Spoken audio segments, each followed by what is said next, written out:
Hey everyone, it's Cathy Meehan, and welcome to today's episode of the Meehan Mission Podcast. I am delighted to introduce to you Chris Downey. Chris is the innovator and the creator of VaxCalc.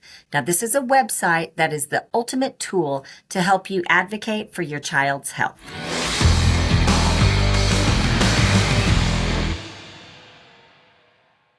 Hello, everyone, and welcome to another episode of the Meehan Mission Podcast.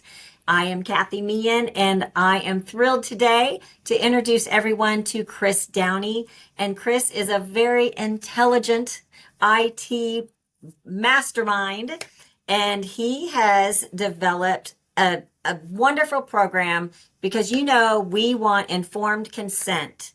And I'm going to let Chris tell everyone a little bit about his history, how he got into this movement of medical freedom, and then what his solution is right now. So, Chris, take it away. Thank you so much. You bet. Yeah. So, I've been in this since 2003, since before my daughter was born. I have three kids, and she was the first.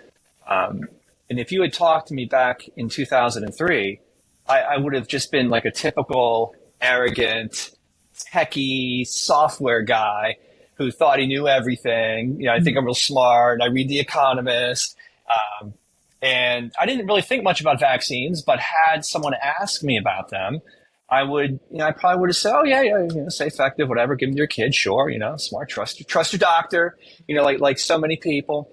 But what changed was when we went around interviewing pediatricians, and it was really just to find a nice fit, right? It's like, there's so many doctors around here. Let's just find a really good fit.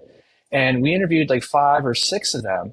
And every one of them, when you first meet, they're nice, they seem smart, they have empathy, but, they would bring up, the hepatitis B vaccine, that you're supposed to get on the birth dose, right? That they say your baby needs on the first day of life. And day one. And I remember the first time I heard that, and I heard it from each of them.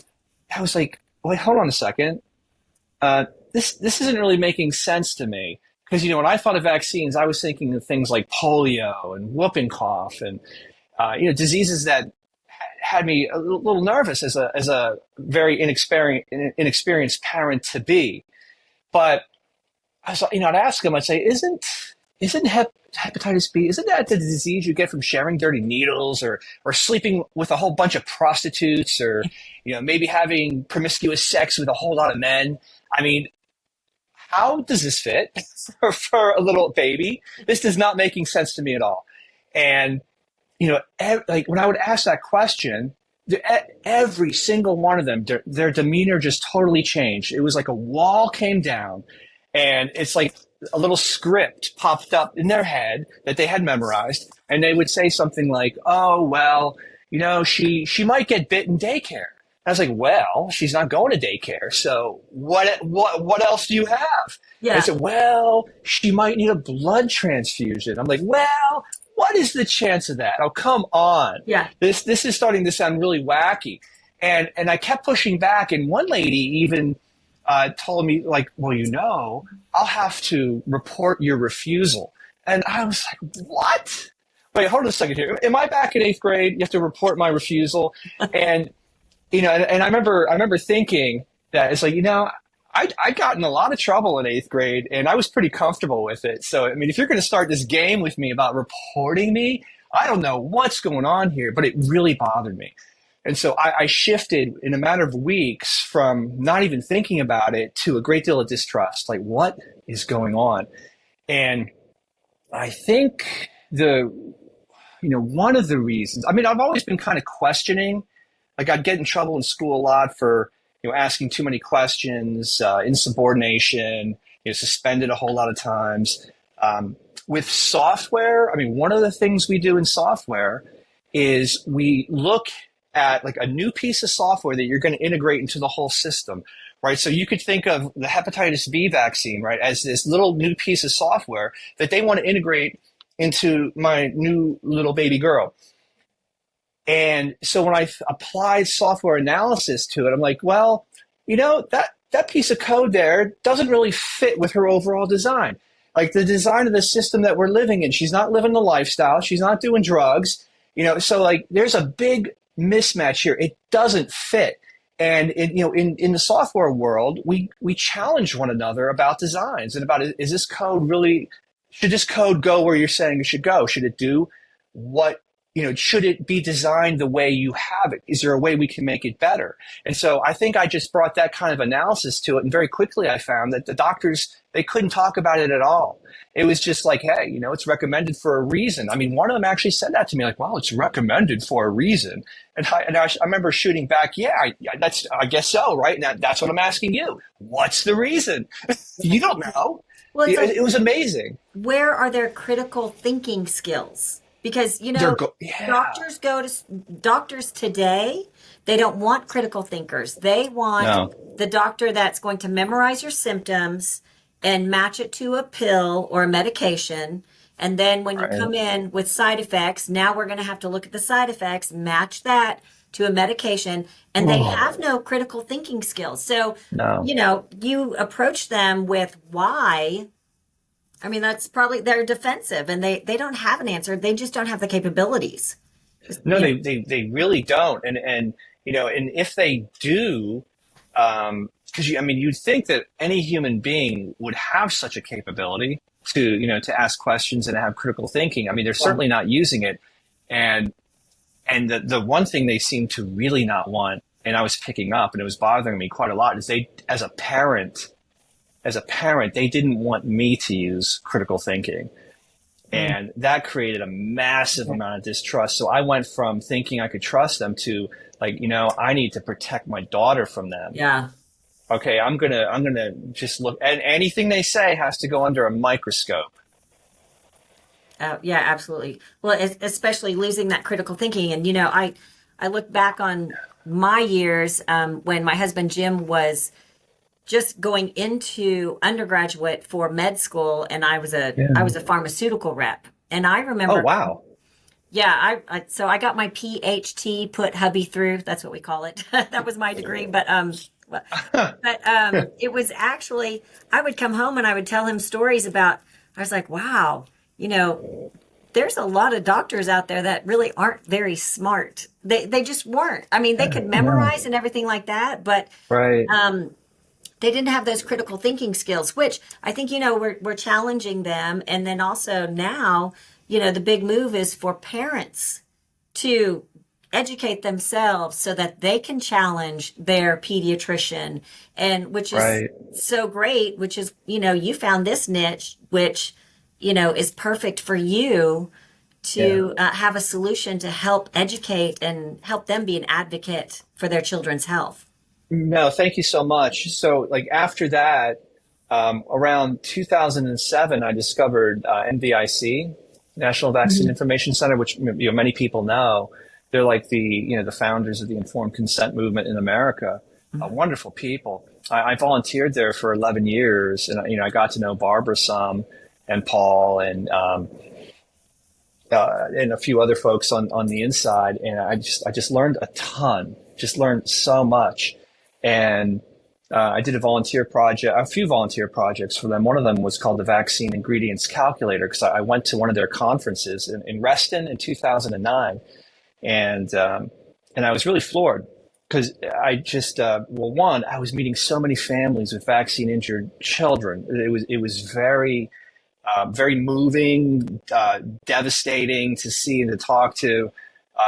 And also it kind of blew my mind and started really pissing me off even more that like you have all these people here that are really, really concerned about what's going on with vaccines, but they all had a really difficult time knowing what was inside of it. Like there was no easy way. I mean, you had to figure out how to get the package inserts and, and print them out and read through them. I mean, we're talking, if you're going to look at all the vaccines, hundreds of pages. And then you have to be good with chemistry and different units of measure. And how do you add up all these different units of measure and figure out the total body burden of all the vaccines ever given. And it was like, wow, this is just so overwhelming. There should be a simple way. And then around 2018, I wanted to just keep growing vaccine ingredients calculator into something larger. So I renamed it VaxCalc and just kind of went off on my own with it to build it up into something like a big, you could call it it's evolving into a research platform and now I'm integrating AI into it, and we can probably see some of that later today. Okay, great. Yeah. Yeah. Well, and also it's like, as far as you talk about, like, where do parents find the information? Because, you know, it's not easy. You go to Google and you try to find things, it's buried way down in the search engine if you're going to get it. Google's definitely been hiding things. You know, they I think they removed Mercola from the index back in 2019. Yeah. And you can still find stuff on Google if you need it, but the problem is that you have to know exactly what you're looking for and use the exact words. Use the right words, yeah. Right. And, you know, so you really can't trust Google either. So, and that's another reason, like with VaxCalc, is to, you know, gather. I mean, like the idea with it, to put it simply, is, you know, VaxCalc would be sort of like an X-ray for vaccines, like showing like everything inside, exposing all known risks, and allowing giving parents like years and years of research in just a few minutes. Yeah, that's amazing. So that they're not recreating the wheel. Now, is it actually doing all that perfectly now? No. Yeah. I mean, it's a work in progress. It needs to be continually improved. Sort of like our AI-driven chatbot, VaxBot, which we'll meet in a little bit. We get to meet him. Yeah. Yeah. I did mention to you earlier before we started the podcast that, you know, as we're launching things around here, it's like the enemy of done is perfection. So what we need to do is we just need to get out there and get started and give people, you know, something to grasp onto and to grow with. Definitely. Right. Mm-hmm. Do you want, are you ready to show us some of your Vax? Sure. Yeah, sure. Absolutely. Yeah. VaxCalc. Yeah. So it's like vaccine calculator, VaxCalc. I know I trip up on it too. Well, one of the ways we can kind of conceptualize VaxCalc is I've built it around what I've seen over the years is like the top 7 mistakes that parents commonly make when it comes to vaccine decisions. And the reason they make the mistakes is because everyone's recreating the wheel from scratch. And so I'll just start with number 7 and kind of work my way down. Okay. All right. So mistake number 7 is falling for media scare stories without knowing the real outbreak data. So, like, you know, if you don't know how widespread an outbreak truly is, and you don't have a sense of what the long-term historical patterns are, it's very easy to fall into the trap of fear and make a decision from fear rather than an objective, evidence-driven decision. And an example of that would be in 2024, just last year. By the end of the year, there were about 35,400 something pertussis cases total for the year, and it's as high. It was like a 12-year high. Now, the media did a wonderful job scaring people with this, right? It's like screaming near the end of the year, like, oh my God, 35,000 cases of pertussis. But what they didn't tell you was when it hit 35,000 cases, right? In the entire country of 330 million people, there were only 256 cases, okay? And if you looked at your particular state, like if we looked at California at that time, there were only 9 cases in all of California. So it isn't nearly as bad as what the media wants you to think. And, you know, and the doctor will say that, you know, may try to scare you with this too. So one of the things that VaxCalc does is it will show you the outbreak data. And here, I can share the screen really quick and we can delve into that. Well, right, I mean, fear, that's one of the number one drivers right there. Yes. So this is everyone gets their own customized dashboard in VaxCalc. let me see. Oh, here's the outbreak data right here. Now, there's a little problem with it right now. Is the CDC has been changing their website around a little bit. Okay. And so things have been breaking a little bit. So it's not exactly perfect right now, but this is probably like 95% accurate. What we're missing here is the translation over to 2025. But this number here is accurate when you see the map of the current pertussis outbreaks per state. Here, let me see if I move that back in. And so if we traveled back a year and counted up all the cases, we'd still be around 35,000-ish or so. But currently, from CDC's own data, there are only 290 cases of pertussis. Okay. And here is the map of the current outbreaks. So California has 13, Arizona 15, and we can see there are some states with none, but there's nothing. I mean, Ohio has 51, New York has 7. I mean, none of this is all that bad. Mm-mm. No. And so it's much better to see what's so with the map and to understand the historical patterns here in order to make a really informed decision rather than just reading stories about how bad it is right now. Yeah.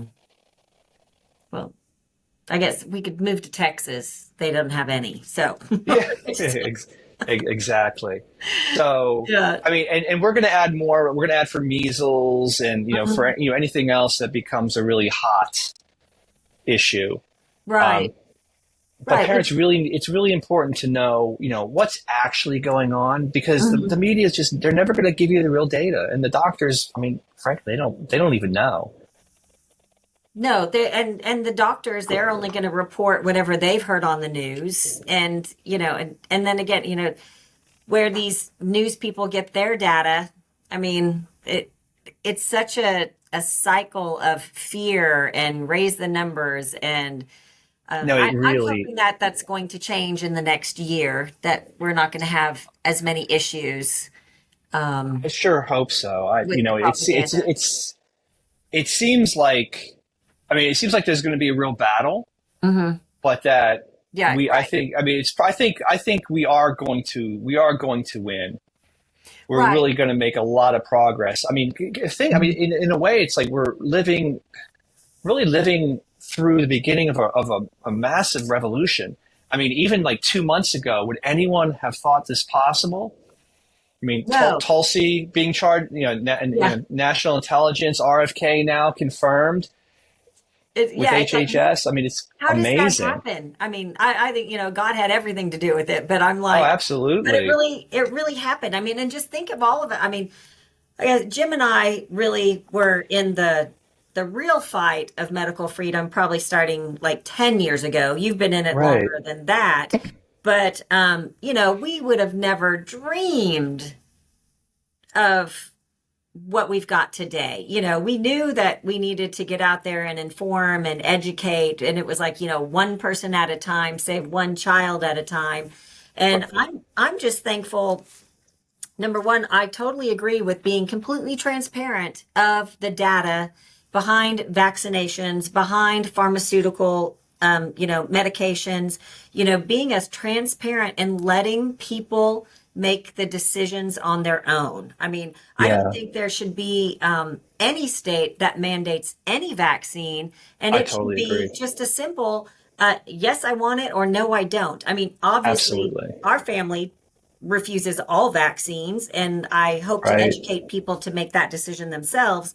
But just, giving people the choice, and we should not have to opt out of getting a vaccine. Anything. Yeah, of anything. It should just we shouldn't have to opt out of any social activities, education, or anything. Right? I mean, what I really hope to see is just, vaccines is just another choice. There's nothing special about them. If someone wants them, okay, go, do your research and choose them. But it's not this magical thing where, and it really, if you think about it, it is really treated like magic, because the whole idea of like my vaccine isn't going to work unless you get yours is got to be the biggest. That's got to be the biggest scam of the century, right? I mean, think about how gyms could use this. An example would be, I've been going to the gym for like months and I'm just not getting any results. And Cathy, it's because you aren't doing your exercises. And, you're impacting my health. I mean, it's just as crazy as that. Yeah. It's like but again, it's that, it's so crazy what like the generations are coming up learning is, my vaccine's not going to work if you don't get vaccinated. It's just when you really sit back and, look at all of that, you're like, why did I think that? It's like the parents, and I get moms all the time, and they're like, well, I remember being afraid of unvaccinated children. Yeah. I mean, that goes through a lot of people's minds, is that if your child's not vaccinated, my child can't play with your child. And it's so backwards. No, it really is. I remember being yelled at in public in it was some kind of co-op I was taking my kids to. And some guy heard me mentioning like vaccines are a choice, and oh my Lord, he started yelling at me saying I'm dangerous, my family's dangerous, blah blah blah. Yeah. And this was a little bit after like I think the 2015 big measles outbreak. I mean, I remember it's just like this is like mental illness or something to have that much fear. Yeah, it is. Yeah, it is. Fear is very, very powerful. No, we would get. I remember. We had hired in our clinic, a receptionist, and she would answer the phone, and there would be people like saying, you're going to kill everybody with your stance and and just yell and swear and then hang up the phone. And the poor young girl, she was like, oh my gosh, what have I gotten into? But it's like, people are fanatics out there. If you no, they really are. And I recently heard Aaron Siri interviewed on Tucker, and I think he made a really, really good point about what you just said. And he said it so well. I won't say it as well as he did, but one of the things he was saying, and I've heard Barbara Loe Fisher say this like 15 years ago, that people need some kind of belief. Like we need a belief in something more powerful and larger than ourselves, like God, for example. And when someone doesn't have God or they reject God, they have no faith, they still have that need. And so they will look to something like vaccines as a kind of God that can protect them, those they love, and everyone from sickness and from death. And so they glom onto it, and it really does become their religion. And you could, I mean, we saw it during COVID. Yeah. We saw it with COVID. I mean, people were ready to put unvaccinated into camps. Yeah. I mean, it was really scary. I really don't want to see that again. I really no. Really don't. I don't think we're going to, not at least in our lifetime. I don't think so either, which makes me. I mean, it makes me so hopeful. I mean, like, we have people that are creating parallel, health systems, which is great. Yeah. We see, like I said, really, COVID was such a blessing. It really in was. disguise, in the fact that so many people have now joined forces. Again, the COVID vaccine, everybody got to see how the sausage was made. And, and it just really started to wake up a lot of people. The number of physicians that are now like seeking functional medicine, it really was good. I mean, what you're saying, that I totally agree with that. I couldn't agree more. I mean, COVID, it was a real long-term gift in that it showed, it's like, the lies were so absurd that it really just woke up millions of people. I mean, the email volume I've been getting has been 4 times the amount before COVID. So many parents waking up. I mean, when you have so-called science and health authorities saying that natural immunity doesn't work, and you need to stay inside, and you need to fear everything, and it's sort of like this magic 6 feet apart, 5 foot danger, 6 foot safe, 5 foot danger, like that one comic did, right? Yeah. It just becomes so absurd that it just, you can't help but to wake up. Yeah. But yeah. So anyway, I'll jump. So we did mistake number 7. Yes. And so I'll delve into the mistake number 6 is not knowing what's inside the vaccines being injected into your child. And there's lots of questions, right? Are there any neurotoxins present? What safety standards, if any, exist for these ingredients? Right. Is there a risk of contempt? I don't know if you know the history of it, but Jim and I had 5 kids. Yeah. And I thought that a vaccine was saline solution with a little tiny virus in it. That's really what I know. Nobody, I'm like, if anybody would have just said, "Hey, Cathy, do you know what's in that?" I would have gone, "No, what is in it?" And I would have been like, "Holy smokes." And I wouldn't have continued to vaccinate my children. But, I won't, delve into that story, but Sure. But I didn't know. Nobody told me. I mean, had I known, or had I had a resource, we would have changed our ways a lot sooner. But, again, it's all God's plan, and we're here because of what happened. But no, exactly. Yeah. I mean, it's, the thing is, it's a journey, and it takes time. And, in a way, it's sort of like Lord of the Rings, right? Where you have a mission that you don't necessarily want, but it confronts you, and you choose to take it on. And along your way, you gather a small group of trusted friends, and it takes time. I mean, I remember I went through like 6. Yeah, in the early days, I went through 6 to 8 months of moral vertigo, where I just like everything I thought was true, I was starting to see that wow, it's not true. I can't trust these doctors. Vaccines, man, they're causing a lot of injuries. I'm digging into VAERS and looking under all the rocks, and it's like almost everything that I believe to be so is not so. And then I remember I would hear Barbara say certain things. I'm trying like one of the things I remember. One of the things early on I heard her say was like the end game is forcibly vaccinating everyone. And I remember thinking way back then, it's like, how could that possibly be true? That sounds like a nightmare world. She must be like a little bit extreme out there. But she was 15 years or 20 years, 30 years ahead of her time, because that's exactly what happened. Right. Yeah. Well, yeah. The CDC actually published the adult vaccine schedule in 2018, I believe, where they had it on the CDC website. And so that was like, see, this is what they want to, here's the schedule. And then they want to force that. I mean, it's not going to happen now, but. No. So so in terms of that mistake number 6, with knowing what's in there, in the vaccine, VaxCalc has a thing called custom vaccination plans. Mm-hmm.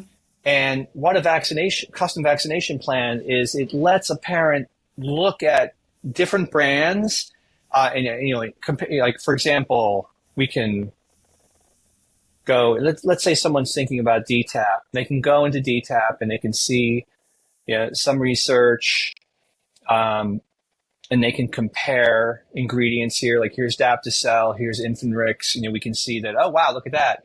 There's like half the aluminum in this one brand compared to this other brand.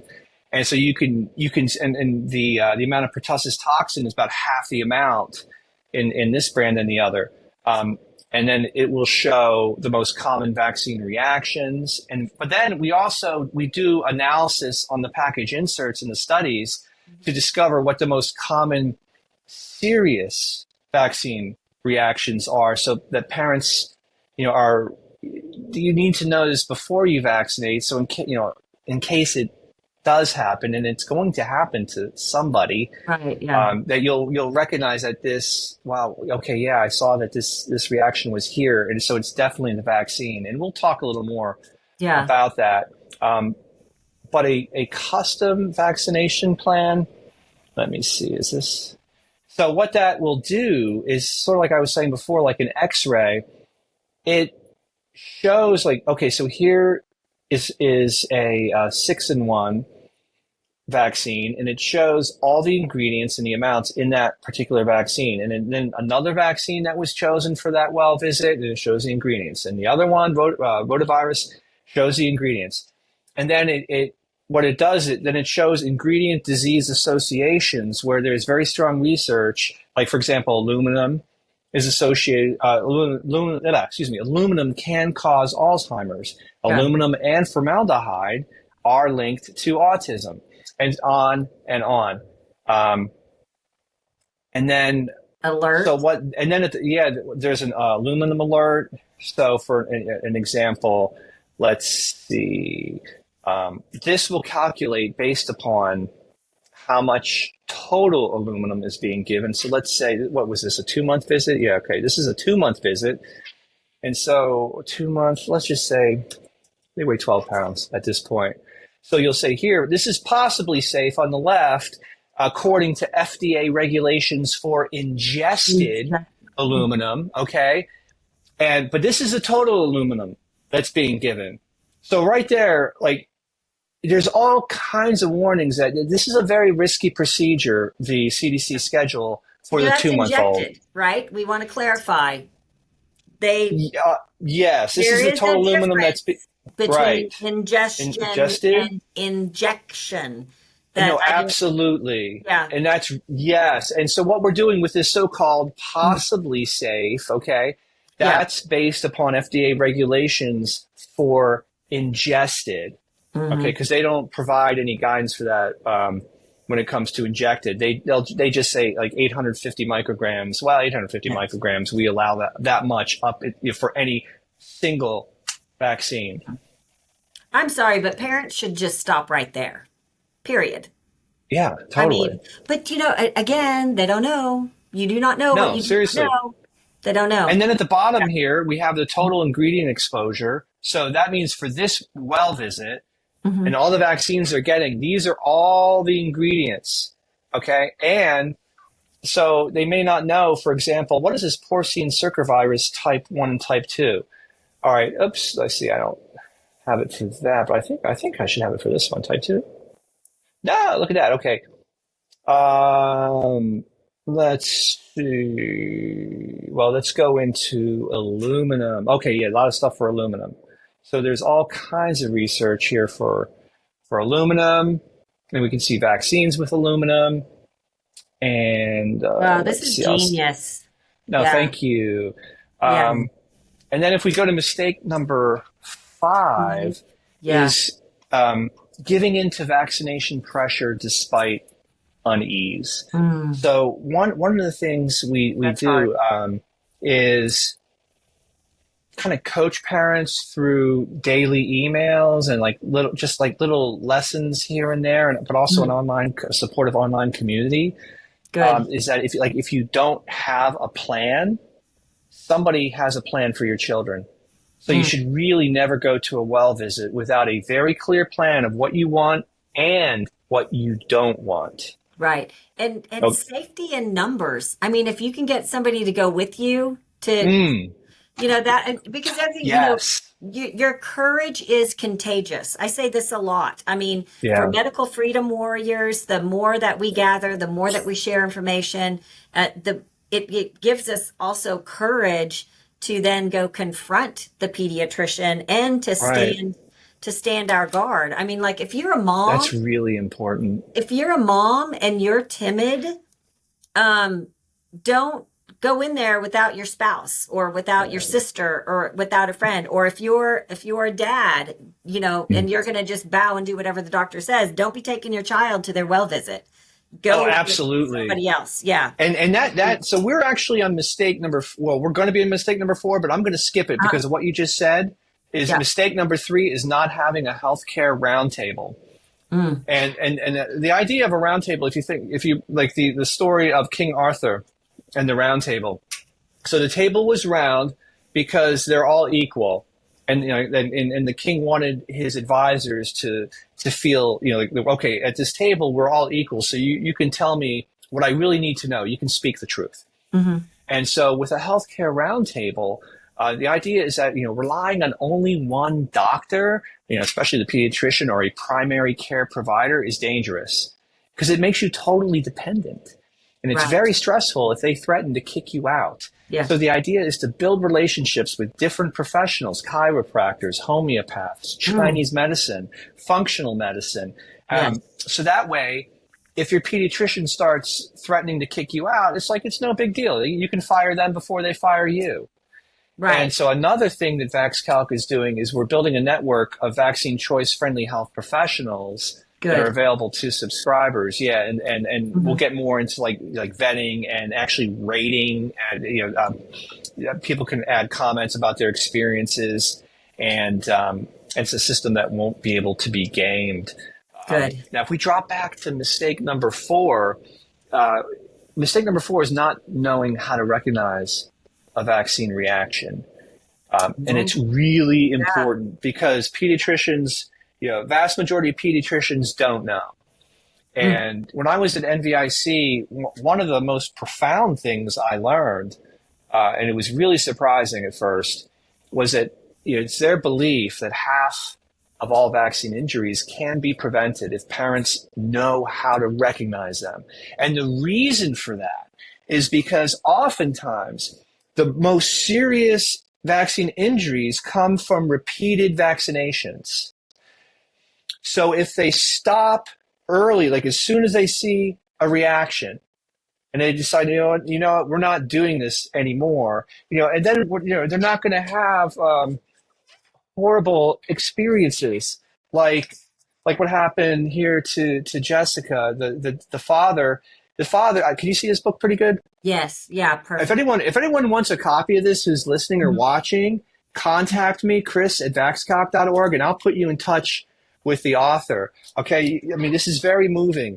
And I mean, I get kind of teary eyed about it because today this author is 80 years old and he's still taking care of his 49-year-old daughter.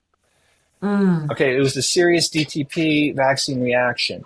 Yeah. And, I believe that he was also told the first reaction, like it wasn't, that's okay. It's no big deal. Just keep vaccinating. But it wasn't okay. Right.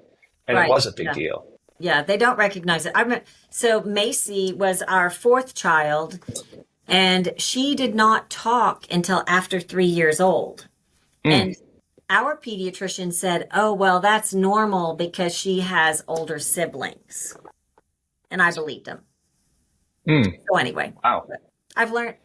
I'm much smarter now. I am much smarter now. Yeah, I'm much smarter now. It's amazing though what some of these doctors will say. Yeah, and no, that was truly vaccine injury. So recognizing it, that makes so much sense.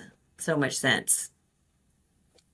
And so mistake number 2, being part of not being part of a supportive, like-minded community. So the idea is to be part of, you definitely need a community in the real world, but you also need, it's really good to have an online community from diverse places, supportive people. I mean, one of the things we saw during COVID was the very strong attempt at isolating people, because first they isolate, everyone stay home, right? Fill them with fear when they're isolated. And many people will get to the point where they'll do almost anything to alleviate that intense fear, and then they'll comply. Yeah. Oh, that was so wrong. So wrong. Yeah. No, absolutely.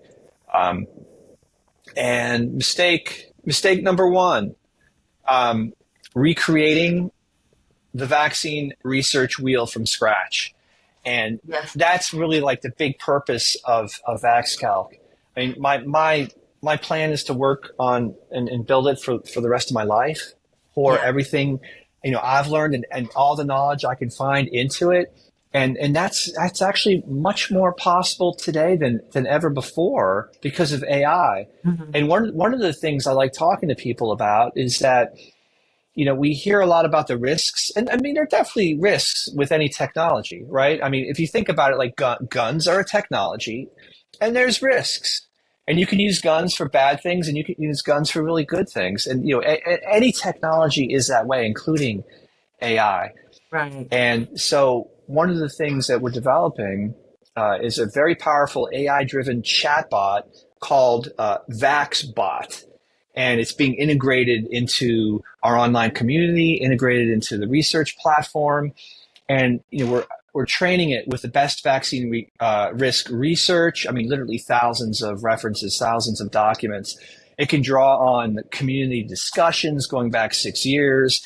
And there's a few things that AI is incredibly powerful at, and that most people don't think about. Like, one thing it can do is it can rapidly find that golden needle in the haystack that it kind of figures out that you're really looking for.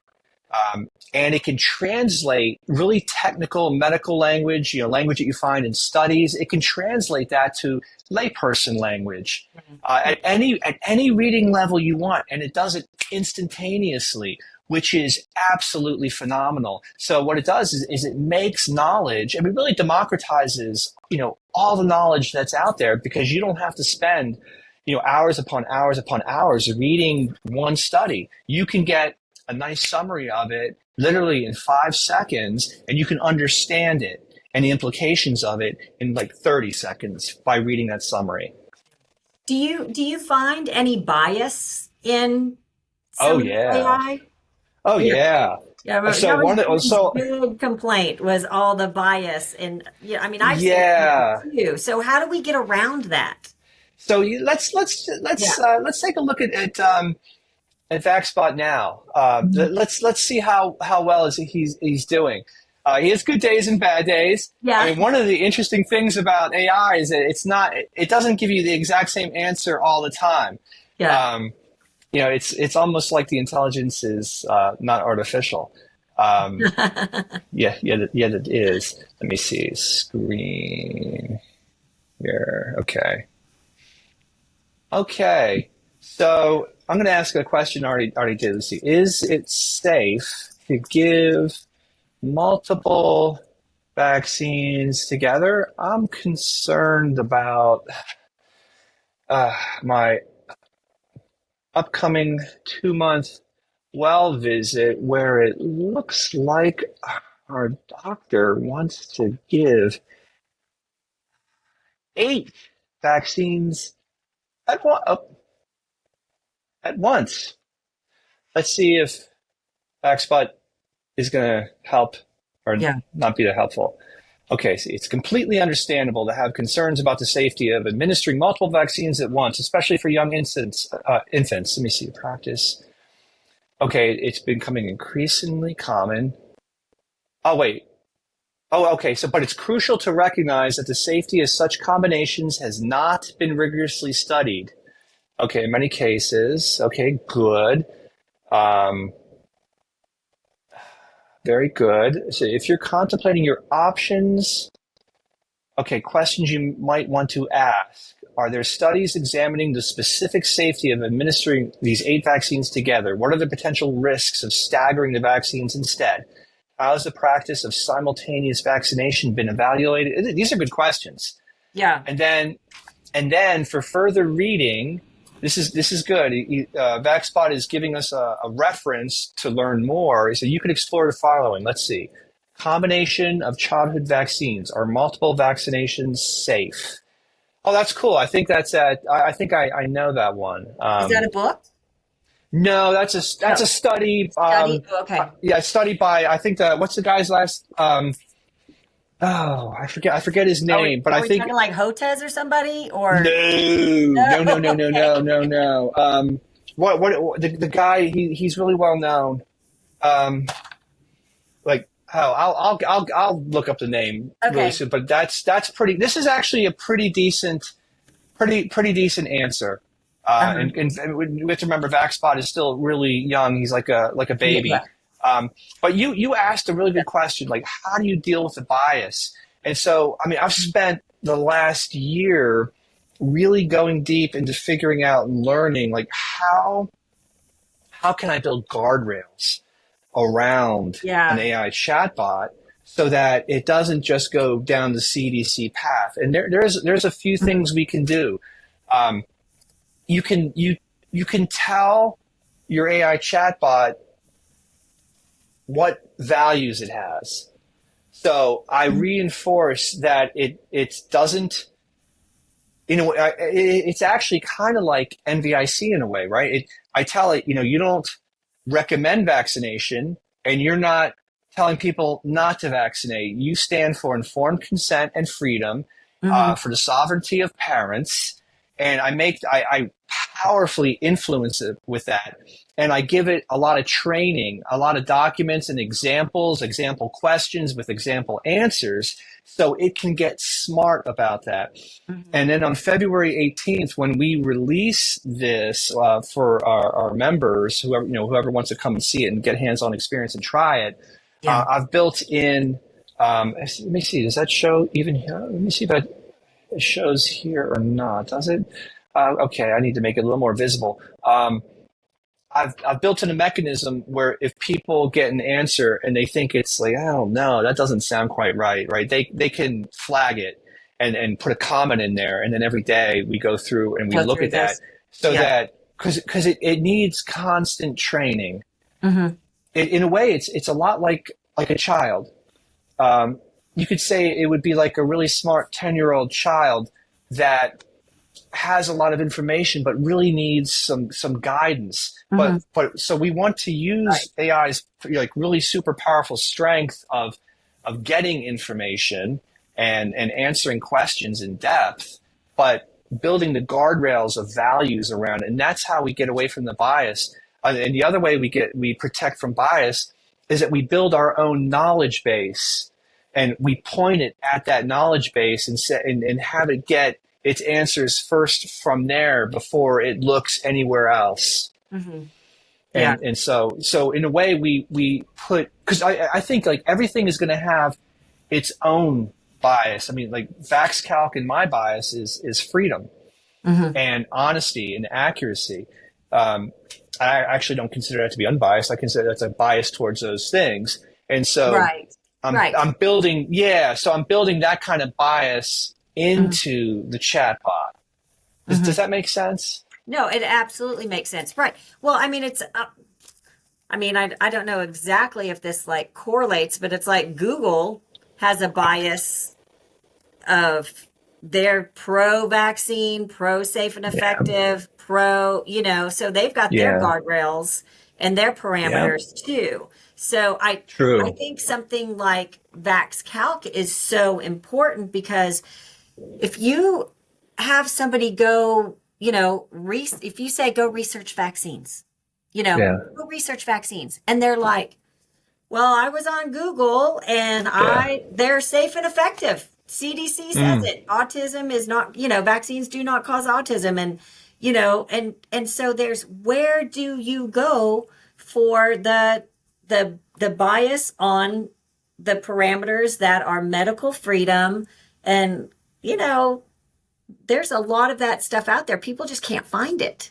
No, you're right. It is really hard to find. And then when you do find it, it's very easy to be overwhelmed. People don't have the time to read dozens and dozens of papers, or even a super long web article. It's just too much. And so that's another reason for VaxBot, is that you can get your specific question answered like right now. And you can even have VaxBot in the doctor's office if you want to, as support and asking questions. I mean, the possibilities are limitless. What you can actually do. Yeah, I absolutely love that. It's I think of people when they contact us, because we get a lot of questions about vaccinations and other things, especially since we're holistic, and I tell them, if they're new to this, that it is going to be a very long journey. It's not a quick fix answer. And, it's new things are going to pop up, and it's going to take you months, maybe years, to actually realize how much is out there that you don't know. Because, thank goodness there's so many authors out there, and there's so many books and everything, it's not you're not going to learn it all in one afternoon. It's a very and in a way, I think what happens too is when parents move away from like regular pediatricians and medicines and vaccines, it can be challenging because they don't have something to put in its place right away. They have to figure out what that's going to be. Right. I think putting in place, the other thing is like parents fear that, well, if I don't vaccinate, they will die from the disease. Right. And that's something that I think we need to really start educating parents on, is that, measles isn't deadly. Chickenpox isn't deadly. It's like you have been taught or programmed to fear those diseases only so that you will lean towards vaccinations, when actually you don't need to fear those. And I really would like to see more emphasis on don't fear the disease. And so therefore, because people are like, well, if I don't vaccinate, what do I do? I think there needs to be a lot of education in that department too. That's actually a really good point. I'm gonna test VaxBot over this weekend with questions like that. Don't fear the disease, and see what kind of answers I get. Because I don't think I've done enough in that realm. That's excellent. I'm so glad you said that. There's lots of wisdom with that. Yeah, I'd love to collaborate with you because I got a lot of ideas on that stuff. And then we certainly should. Yeah, I would love maybe after the show we can talk a little bit more about. Yeah, we will. I think that we can do a lot together. I've got a lot of ideas for that stuff too. So that is phenomenal. Well, you really know your stuff. You're very smart. Oh, why? Thank you. I had a very, very, very smart husband. Yes. Yeah. I never interacted with him, but his reputation, definitely, I've heard of him. Yeah.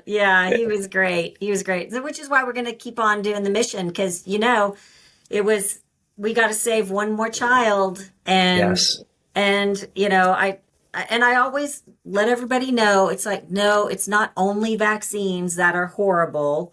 There's so many things that we've got to, our children, the environment, the food additives, there's so many things. But the one focus is we do know that vaccines haven't really been tested for safety and efficacy.